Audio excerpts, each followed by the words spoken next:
Bonsoir à tous et à toutes. J'espère que vous allez bien. Vous m'entendez bien?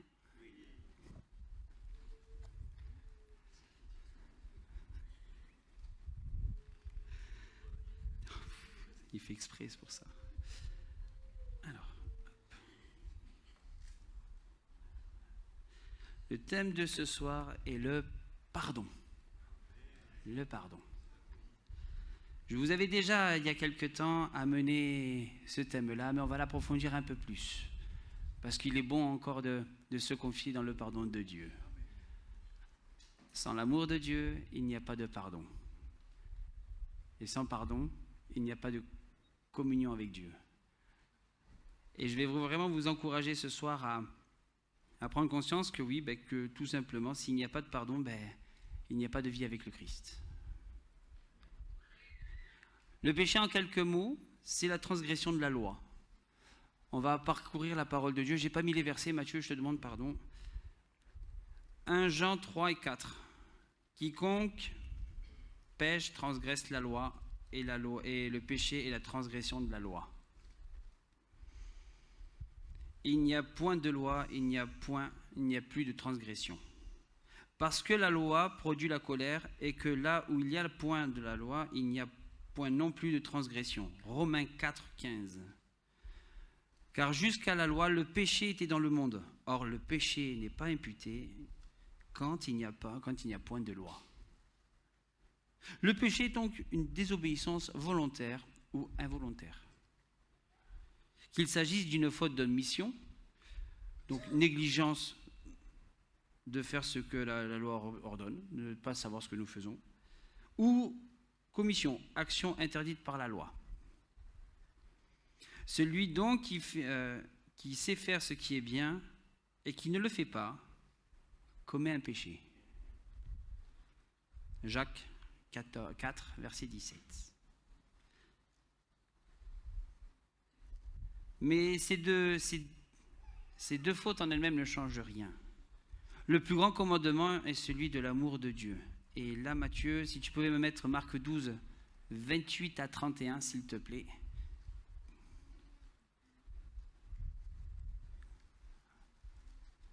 Marc 12. Un des scribes qui les avait entendus discuter, sachant que Jésus avait bien répondu aux Sadducéens, s'approcha et lui demanda « Quel est le premier de tous les commandements ?» Jésus répondit « Voici le premier. Écoute Israël, le Seigneur notre Dieu est l'unique Seigneur. Et tu aimeras le Seigneur, ton Dieu, de tout ton cœur, de toute ton âme, de toute ta pensée et de toute ta force. Voici le second. Tu aimeras ton prochain comme toi-même. Il n'y a pas d'autre commandement plus grand que cela. » Donc si vous enlevez le second, forcément, il va y avoir un souci. C'est vrai que nous sommes tous imparfaits. Nous sommes pas, des fois, nous sommes ronchons, nous sommes dans la difficulté, nous avons du mal à nous dire les choses. Aussi, c'est vrai. Mais avec l'amour de Dieu et le pardon que Dieu nous a donné, nous sommes capables de pardonner à ceux qui nous entourent. Et je me dis que pour nous ce soir, oui, il est important de savoir pardonner. Je ne méritais pas le pardon de Dieu. Personne ne le méritait. C'est une simple grâce que Dieu nous donne. Et rien que dans ce mot grâce, je me sens bien. C'est un cadeau que Dieu, à travers Jésus, m'a donné. Je le prends pour moi. Ce soir, je suis un petit peu individualiste. C'est pour moi que... Mais il l'a donné à chacun d'entre nous. Mais si nous l'acceptons, parce que même si Jésus a fait son travail à la croix et nous a donné ce pardon, nous, aujourd'hui, nous avons la possibilité de pardonner notre prochain. Je sais que ce n'est pas facile. Je sais que ce n'est pas simple. Parce qu'en fait, pardonner son frère, sa sœur, même son ennemi, demande du courage. Demande de baisser les armes. On parlait tout à l'heure qu'il y avait un grand bouchon dans le Castres. Un simple passage sur la route, et c'est vrai que des fois, c'est la personne qui est en face de nous mériterait le pardon. est-ce qu'on est capable de lui donner si elle nous coupe la route, si le piéton qu'on n'a pas vu nous tape la voiture parce que de colère? Eh bien oui, il faut le pardonner. Et oui, il faut l'aimer comme Dieu nous aime. Parce qu'en fait, je me dis que si je ne le fais pas, eh bien en fait, je ne fais pas la gloire de Dieu. Dieu c'est aussi a donné son Fils pour cette personne. Et au quotidien, nous avons tout simplement la possibilité de revenir à Dieu et de ce pardon qui habite en nous grâce à Jésus, eh bien de le transmettre. Et là, vous êtes appelés à ça. Romains 13, 8 et 10 nous dit « Nous ne devons rien à personne, si ce n'est de vous aimer les uns les autres. Car celui qui aime l'autre accomplit la loi. En effet, le commandement « Tu ne commettras point d'adultère, tu ne tueras point, tu ne déroberas point, tu ne convoiteras point » et celui peut-être encore y voir se résume dans cette parole « Tu aimeras ton prochain comme toi-même ». L'amour ne fait pas de mal au prochain. L'amour est donc l'accomplissement de la loi. Pas évident, on nous dit toujours que la loi est un peu dure, un peu difficile à...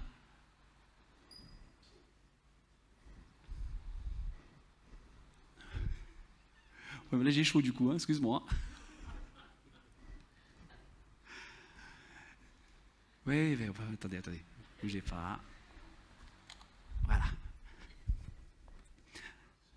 C'est les aléas du direct, ne vous inquiétez pas, c'est rien de grave.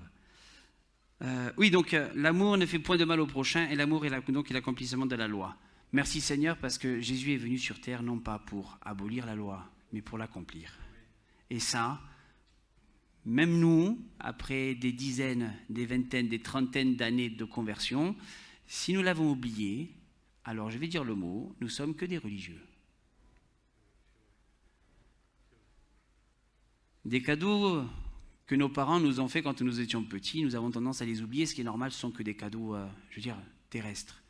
Mais ce cadeau que le Seigneur nous a donné, par l'amour de Jésus, sur la croix, mais il doit être, au quotidien, dans notre vie, il doit être présent. On parle souvent de la croix, mais de la croix coule le sang de Jésus qui a pardonné tous les péchés du monde. Mais ça, on devrait chanter, danser, sauter de joie, malgré l'âge avancé que nous avons devant nous. Mais le Seigneur renouvelle les forces. Mais je vous encourage vraiment à prendre, voilà ce passage, oui, l'amour ne fait point de mal au prochain. On peut être maladroit. Bien évidemment, je parle au sein de l'Église. Voilà, vous l'avez compris, je parle entre frères et sœurs. Nous pouvons avoir des mots maladroits, mal dits, mais aussi mal compris. Mais si nous sommes poussés par l'Esprit, en sachant que j'ai blessé quelqu'un, je peux aller le voir et lui demander pardon. Quand on demande pardon, je ne sais pas si ça vous l'a déjà fait, moi ça me l'a déjà fait, il y a un gros poids qui s'enlève. Ce qu'on appelle la culpabilité peut-être, le stress, le mécontentement. Mais quand on voit que son frère, sa sœur acceptent le pardon, il y a un nouvel élan qui repart.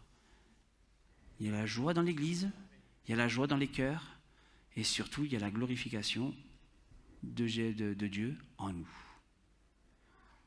Mais ça, nous pouvons le faire si nous avons accepté le pardon de Jésus dans notre vie.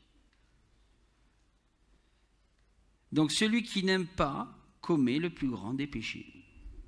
La faute par excellence, qui consiste à se mettre soi-même et sa volonté propre à la place de Dieu. Bon, mais vous êtes parfait en fait, vous ne faites jamais de mal à personne, vous en fait. Vous vous aimez tous les uns les autres, vous faites, quand vous vous voyez, vous ne changez pas de trottoir. On est d'accord, vraiment.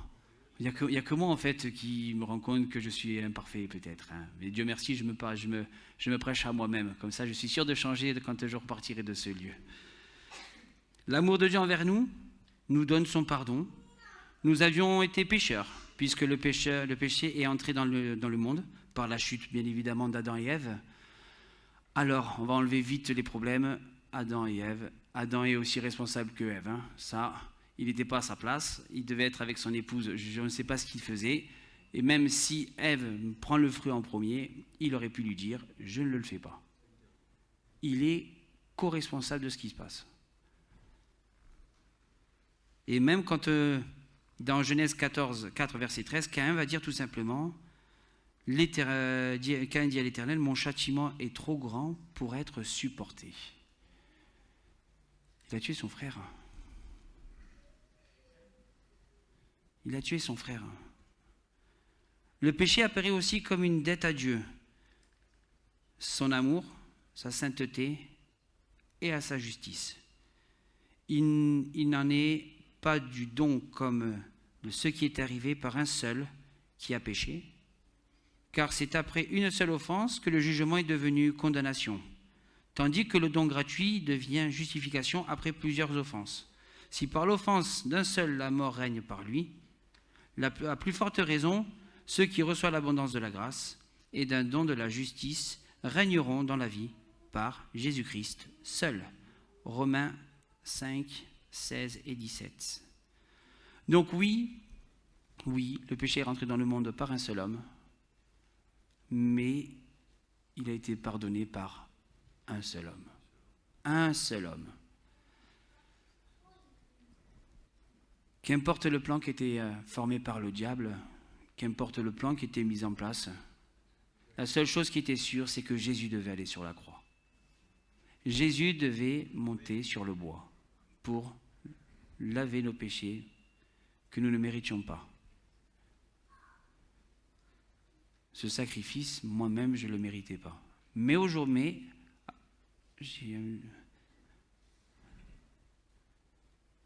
mais je me dis, Christ a tout accompli. C'est une grâce aujourd'hui de lui appartenir, de pouvoir se dire que ce pardon m'est donné en cadeau. C'est son cadeau, c'est le cadeau de Dieu.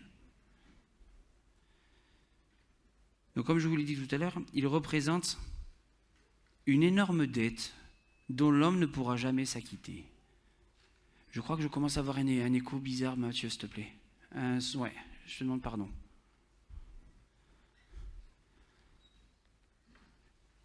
On va prendre ensemble dans Matthieu 18, versets 23 à 35,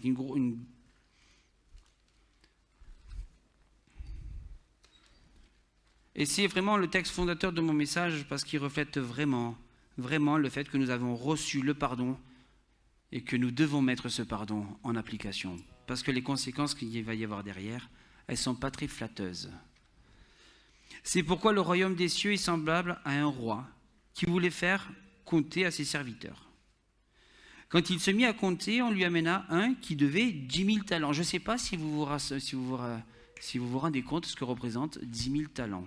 J'ai essayé de chercher un petit peu, mais vraiment un petit peu. C'est énorme. C'est des millions et des millions d'euros, en fait. C'est vraiment quelque chose qui pèse beaucoup d'argent.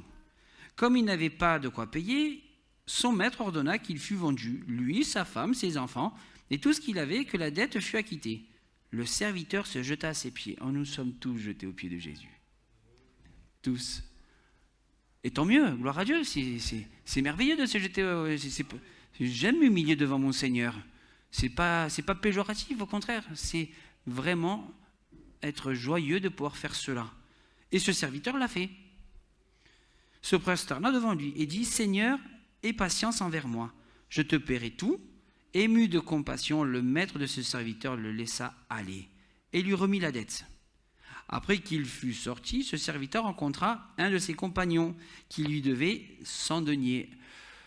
Alors on est passé de quelques millions, voire de milliards d'euros à, 1500 euros, à peu près, pour être donné une grandeur. Que va faire ce serviteur ? Il le saisit et l'étranglait, en disant « Paie ce que tu me dois ». Son compagnon se jeta à terre, le supplia, disant « Aie patience envers moi, et je te paierai ». Mais l'autre ne voulut pas. Il est allé le jeter en prison jusqu'à ce qu'il eût payé ce qu'il devait. Ses compagnons, ayant vu ce qui était arrivé, furent profondément attristés.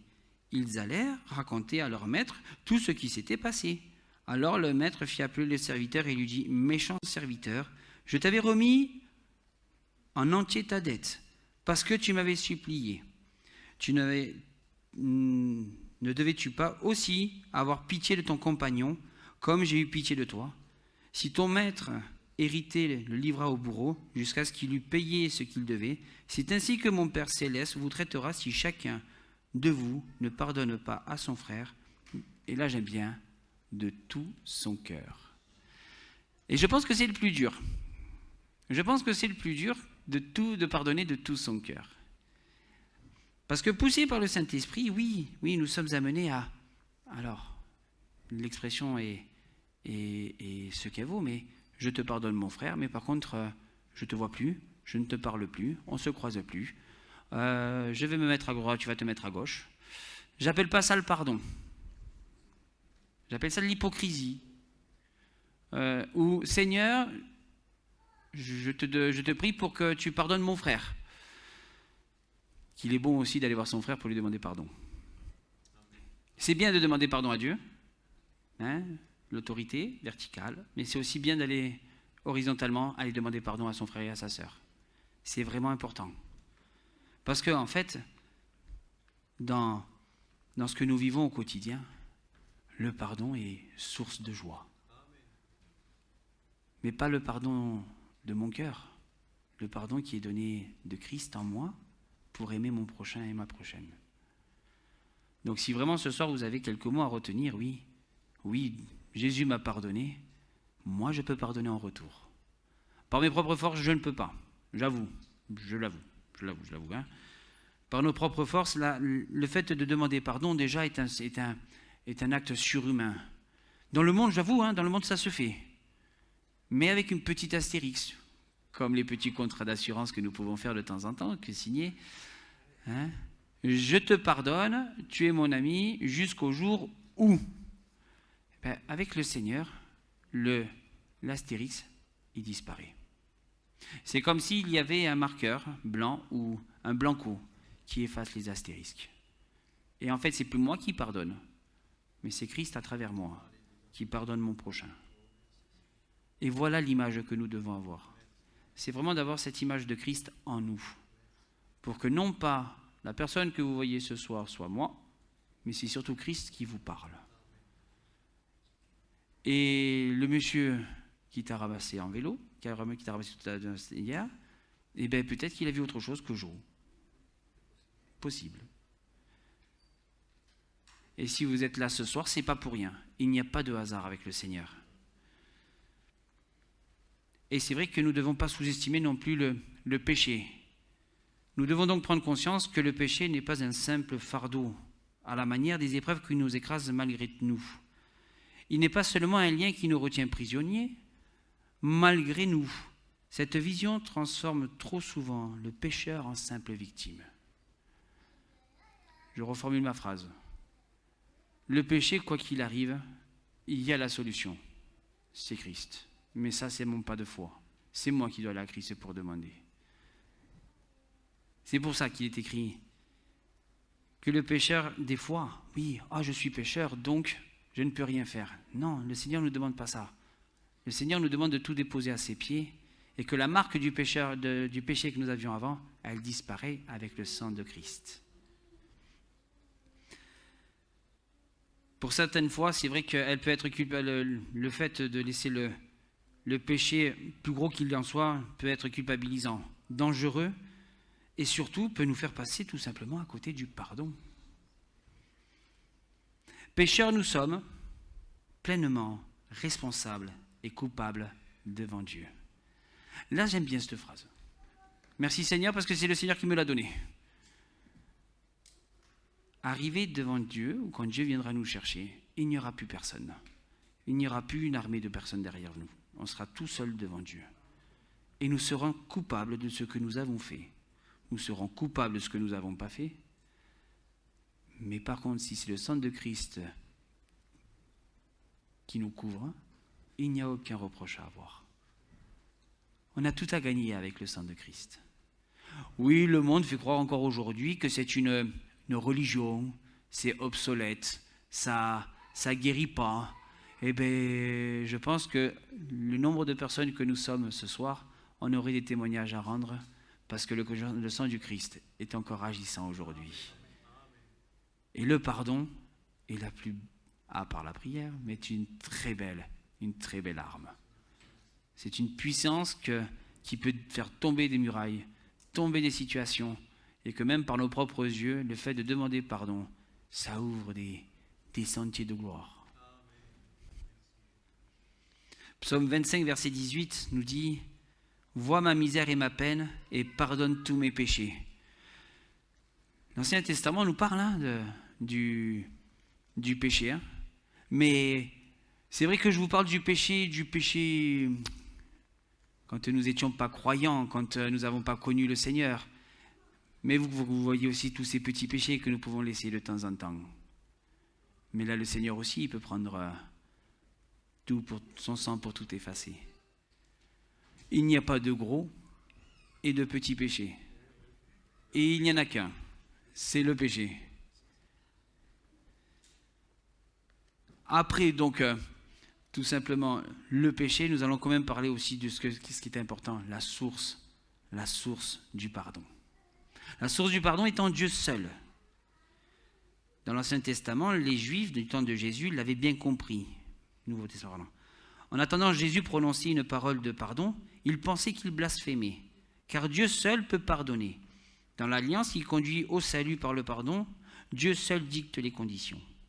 Et même l'homme, même lorsque l'homme les accomplit, le pardon qu'il reçoit repose encore et uniquement sur la grâce de Dieu.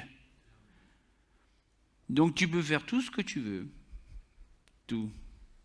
Tu peux travailler pour Dieu, tu peux faire ce que tu veux, mais le seul qui te sauvera, c'est Dieu et par le sang de Jésus. C'est pas nos actes, hein, c'est pas nos activités, c'est pas tout ce qui nous entoure, c'est juste demander pardon à Dieu et être en relation avec lui qui nous sauvera. Le pardon qu'il reçoit, voilà. L'homme ne peut se pardonner lui-même. Dieu fixe la barre haute dans l'Ancien Testament. Il a mis au cœur du culte juif le sacrifice. Et vraiment, je vous encourage à découvrir les Lévitiques du chapitre 1 à la maison au chapitre 7. Vous allez voir tout ce qu'il y a comme travail à faire à l'époque, avec tous les sacrifices qu'on devait faire. Mais c'est Dieu qui l'a voulu, en établissant le principe de l'expiation par le sang. Car l'âme et la chair est dans le sang, je vous le donne sur l'autel, afin qu'il servise d'expiation pour vos âmes, car c'est par l'âme que le sang fait l'expiation. Lévitique 17, verset 11. Dans ce temps de formation d'Israël, doit savoir que sans effusion de sang, pas de pardon. Et presque tout, d'après la loi, est purifié avec du sang, et sans effusion de sang, il n'y a pas de pardon. Hébreux 9, 22. Mais les animaux de sacrifice sont en attente du seul et unique sacrifice, celui de l'agneau de Dieu qui ôte le péché du monde. Et je suis sûr que vous connaissez tous la référence, Jean 1, verset 29. Le lendemain, il vit Jésus venant à lui, et il dit, « Voici l'agneau de Dieu qui ôte le péché du monde. » Car le sang des taureaux et des boucs ne peuvent pas ôter le péché. Hébreux 10, 3 nous dit, « Mais le souvenir du péché est renouvelé chaque année par ses sacrifices. C'est pourquoi Christ, entrant dans le monde, dit, « N'a pas voulu ni sacrifice ni offrande, mais tu m'as formé un corps. » Le corps qui finira sur la croix pour le pardon de nos péchés. J'espère que on le vit tout ça tous les jours, je le sais. On en prend conscience. Mais des fois, comment on peut être un petit peu léger, des fois dans la difficulté, parce qu'en fait, on ne se confie plus en Dieu, mais on se pose sur nos propres forces.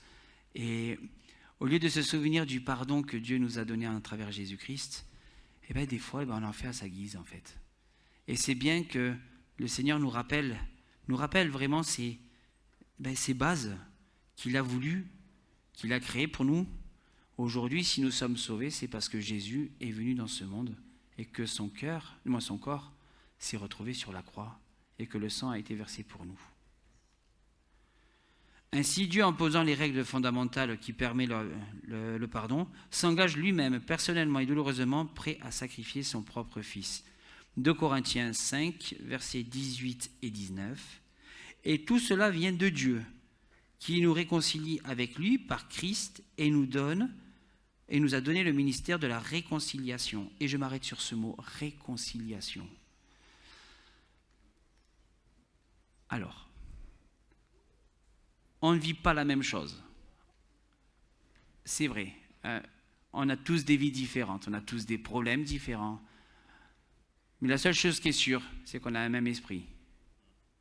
Il n'y a qu'un seul Dieu, et il n'y a que Jésus qui sauve. Et si Dieu a voulu nous réconcilier, certes il y a eu le péché, mais il n'y avait que le moyen de Jésus sur la croix. Et aujourd'hui, nous devons proclamer que oui, Jésus est vivant, certes à la droite du Père, mais en nous aussi. C'est une joie immense de pouvoir partager ces moments avec j'ai même moi du mal à le dire, même si c'est mon Seigneur, mais avec mon frère, Jésus-Christ. C'est une joie de pouvoir le côtoyer, lui parler. Mais le Seigneur, il est là pour nous renouveler dans son esprit, d'avoir cette compréhension. Mais c'est vrai que ce n'est pas évident, je l'avoue. Même moi, à mon niveau, je n'ai pas toute cette expérience de la parole de Dieu, mais je me dis, quand j'ai un souci, le seul qui peut me répondre, c'est Dieu. J'ai un problème de mathématiques, je vais voir un prof de maths. J'ai un problème d'architecture, je vais voir un architecte. J'ai un problème dans mon jardin, je vais voir mon jardinier. Bon, c'est moi. Mais je me dis, si j'ai un problème sur la parole de Dieu, je vais demander juste Dieu, son esprit pour comprendre les choses. Et des fois, des textes qui sont difficiles à comprendre, dont sur le pardon, la réconciliation, Dieu peut nous entendre et Dieu peut nous répondre. Non? Oui? Non? Je vous ai perdu peut-être? Ah.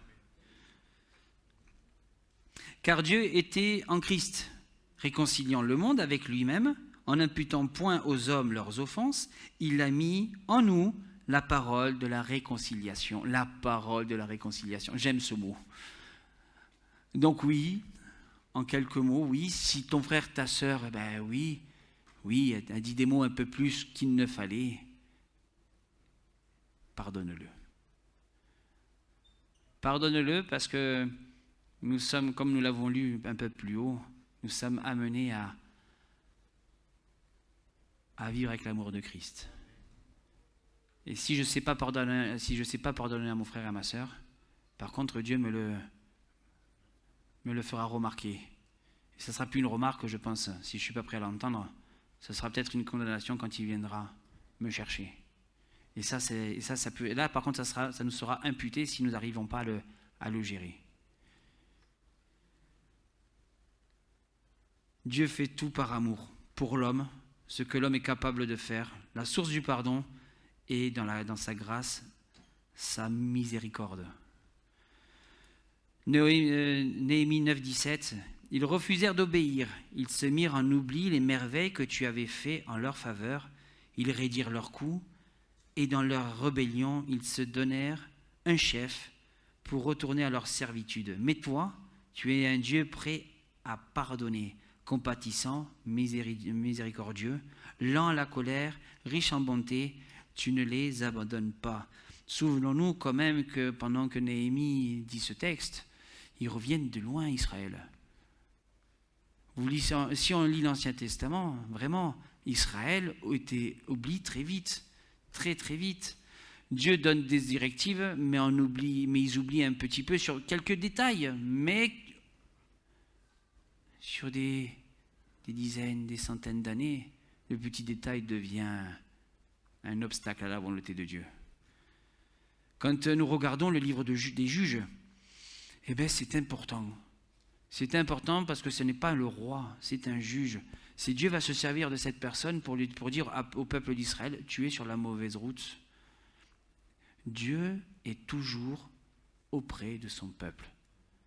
Même si son peuple s'en va, Dieu lui pardonne et lui donne cette espérance.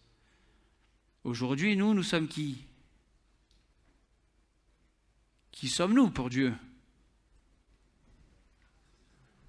Merci. Non mais voilà, non mais il n'y avait pas de piège, hein, vraiment.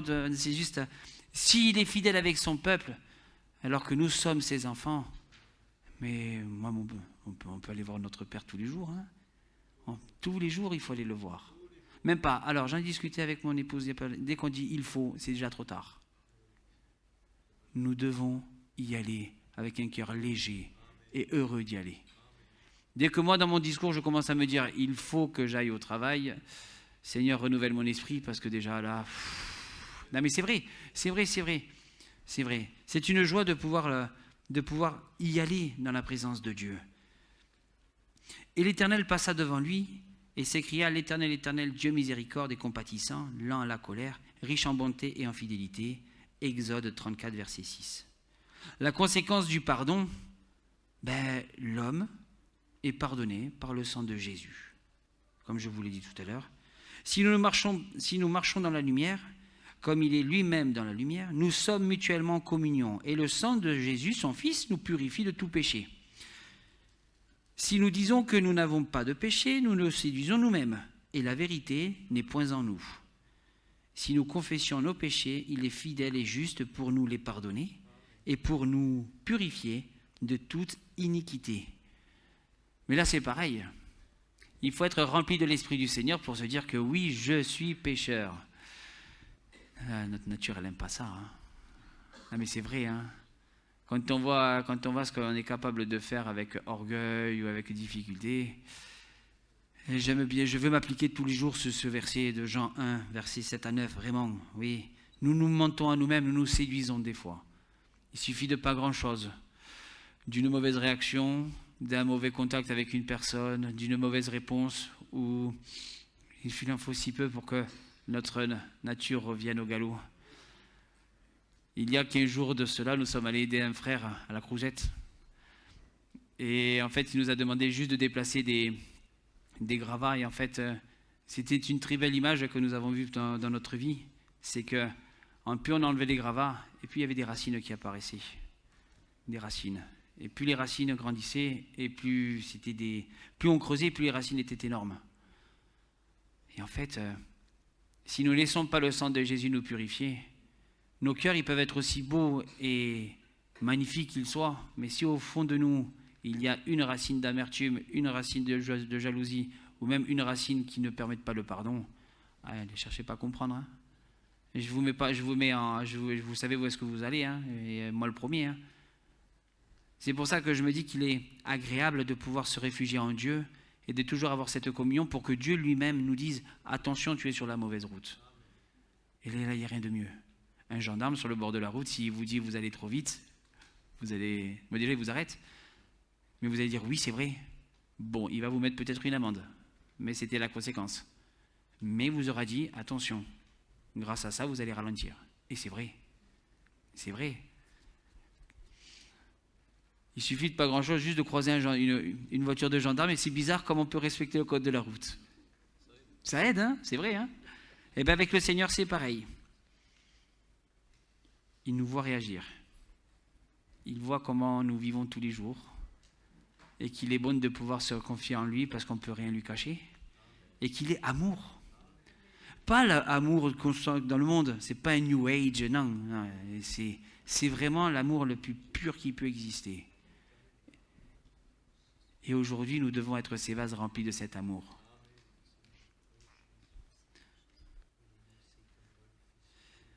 Ce qui est la conséquence aussi du pardon de notre péché, bien évidemment, comme je viens de vous le dire, c'est de retrouver la communion avec le Dieu, avec les frères. Il marche dans la lumière et dans l'obéissance au commandement de Dieu. Celui qui demeure en lui doit marcher aussi comme il a marché lui-même. Ah, ça, c'est pas évident. C'est pas simple. Ce soir, on est tous capables de dire « Oui, ma vie ne m'appartient plus. Oui, ma vie, elle est entre les mains de Dieu. » C'est vrai, hein? C'est vrai? La première épreuve qui arrive, qu'est-ce qui se passe des fois? Non, mais c'est vrai, c'est dans l'épreuve qu'on se rend compte que des fois, on n'est rien, en fait. Hein. C'est vraiment que le Seigneur puisse... oui, 1 Jean 2, verset 6, oui, nous devons marcher comme Christ. C'est pas facile, hein? C'est pas facile parce qu'à un moment donné, on sait très bien que notre vie, on arrive à la fin et notre vie ne nous appartient plus. Est-ce qu'on est capable de perdre notre vie aujourd'hui? On est capable vraiment de perdre, la famille, l'argent, le travail, plein de choses qui nous entourent. Mais est-ce qu'on est vraiment capable de perdre notre vie? Est-ce que ce soir, est-ce que si c'est le Seigneur Jésus revient et qui réclame notre vie, est-ce que nous partons? C'est une bonne question, hein? Mais moi, je me la pose tous les jours. Parce que je me dis, pétard, si je me rate à la dernière minute, j'aurais beau avoir 40 ans de conversion, mais à la fin, comme dira Paul, c'est la fin des choses qui compte le plus. Hein. Et on le voit dans certains sports, des fois. Hein. Des fois, vous pouvez, à la fin du temps réglementaire, vous pouvez mener 2-0 et vous pouvez perdre à la fin, même si vous ne faites pas attention, en pensant que le match il est gagné. Et non, il faut rester fidèle. Et il faut rester dans le pardon et rester dans le sang de Christ qui nous a rachetés. Nous sommes, et moi je l'écris en rouge fluo, nous sommes des hommes et des femmes heureuses et joyeuses. Cantique de David, heureux celui à qui la transgression est remise, à qui le péché est pardonné, heureux l'homme à qui l'Éternel n'impute pas d'iniquité et dans l'esprit duquel il n'y a point de fraude. Psaume 32, 1 et 2. Mais ce verset limite, il faut presque se le graver, parce que c'est tatoué.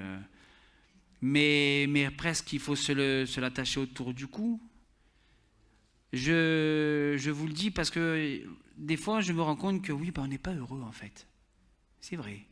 On peut être attristé par les épreuves, je l'entends, parce qu'on en a traversé, c'est sûr. Mais même quand l'épreuve n'est pas là, des fois, on se dit, oui, je suis avec Dieu, ou oui, je vis avec Jésus. Non, je suis heureux de vivre avec Jésus. C'est une grâce de vivre avec lui. C'est une grâce qu'un jour mes yeux le verront parce que je veux être co-héritier de son royaume. Mais des fois, c'est vrai, peut-être que c'est la fin des temps qui arrive, je ne sais pas, mais des fois, on est presque... Alors, pas ce mot-là parce que ça ne passera pas. On est presque lassé de se dire que, oui, je suis enfant de Dieu. Non. Il faut vraiment, vraiment être joyeux et heureux de dire que nous marchons avec le Seigneur. Parce que si nous sommes heureux, forcément, ça va faire bouger dehors. Et ça va aussi faire bouger dans l'église. Imaginons, vous traversez une grosse épreuve et que vraiment vous sentez que là, c'est plus vous qui dirigez, c'est Dieu. Mais la première chose, oui, je suis heureux parce que c'est plus moi qui conduis les choses. Et durant cette épreuve, si en plus vous louez le Seigneur, si nous louons le Seigneur en même temps, nous avons tout gagné. Parce que en nous voyant louer le Seigneur, ceux qui sont un peu plus fatigués, qui sont un peu plus chargés, ils verront que ce n'est pas parce que nous sommes dans l'épreuve que nous devons nous taire. Mais tout cela parce que nous vivons le pardon. Et parce que nous sommes pardonnés de notre péché et que Christ vit en nous, nous sommes heureux de vivre sur les marches avec le Seigneur.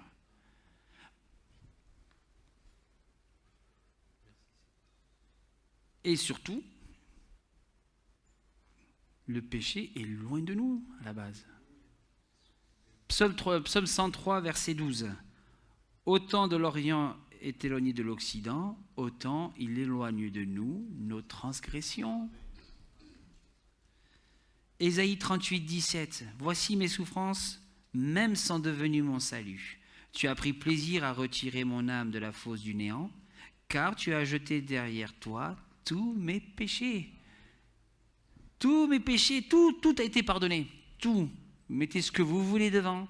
Tout a été pardonné. Ésaïe 42, 25. C'est moi qui efface tes transgressions pour l'amour de moi, et je ne me souviendrai plus de tes péchés. Et là, par contre, là, je le garde celui-là. Dieu, une fois qu'il a pardonné, il a pardonné. Il a pardonné. Ça n'existe plus. C'est ce que je disais tout à l'heure. Nous, des fois, on pardonne, mais on n'oublie pas. Mais attention.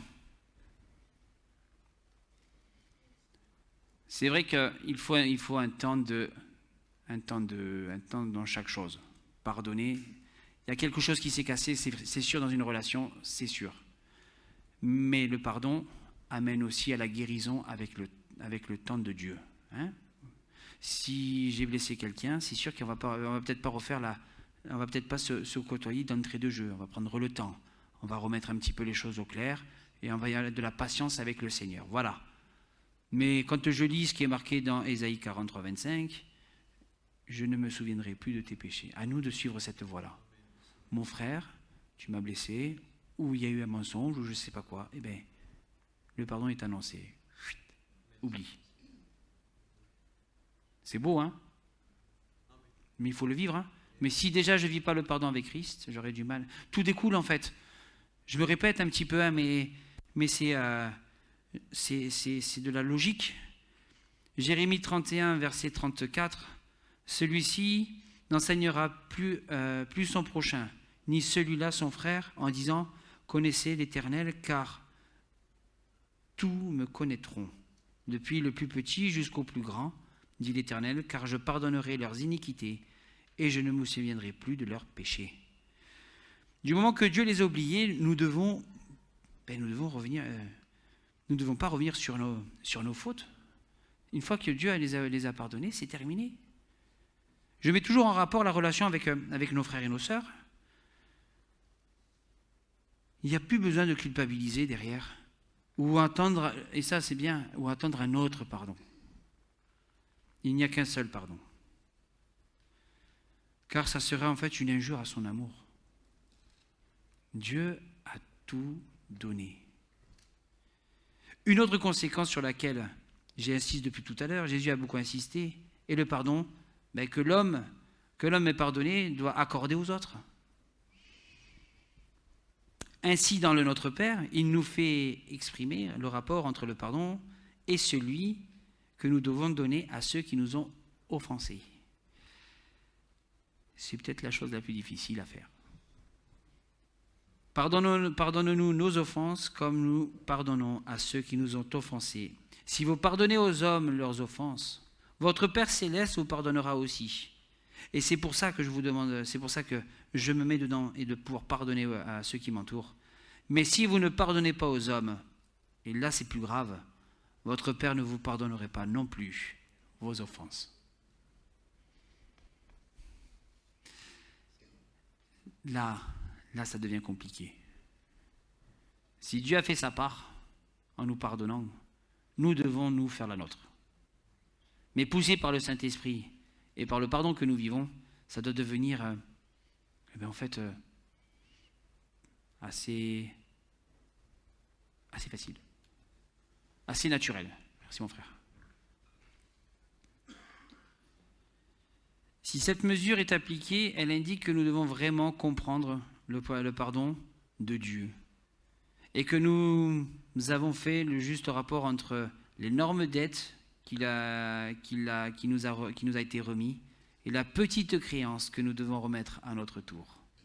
Comme nous l'avons lu, je ne vais pas vous le relire le passage de tout à l'heure. Il a tout payé avec une grosse dette. Il a envoyé son fils, Jésus, sur la croix. Eh bien nous devons à notre niveau, nos créanciers, nous devons les rembourser. Donc, à un moment donné, le pardon, il doit être donné. Parce que si je ne pardonne pas mon frère ou ma sœur, mon Père Céleste, là-haut, il ne me pardonnera pas.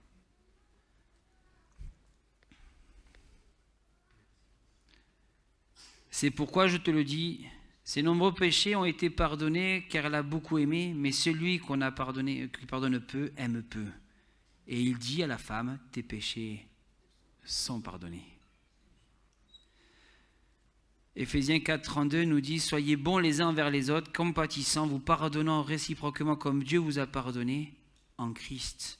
Ainsi, Paul nous exhorte à nous pardonner mutuellement à cause de la bonté que nous devons témoigner des uns des autres. Et pour conclure, la grâce est venue par Christ dans le monde. Dieu nous a tout pardonné à la croix et nous sommes devenus une nouvelle création. Et je vis, et Jésus vit en nous. Le pardon que Dieu nous a accordé, je suis apte à l'accorder à mon tour. Envers mes frères et mes sœurs, pour être dans l'unité, puisque nous sommes le corps de Christ.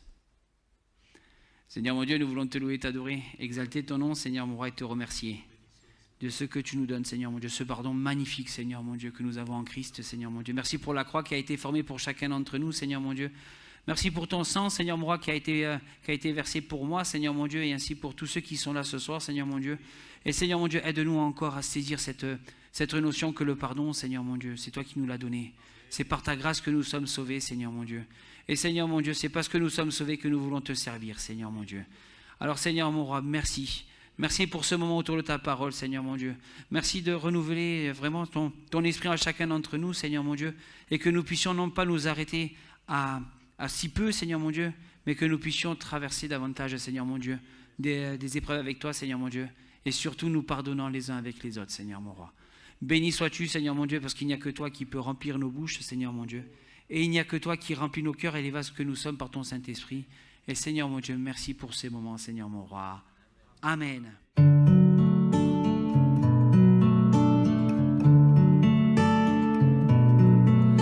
Well, I heard there was a secret chord that David played and it pleased the Lord.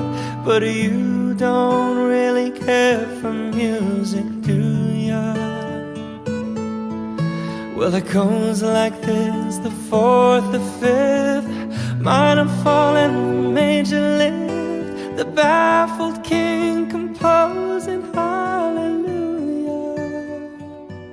hallelujah, hallelujah, hallelujah, hallelujah.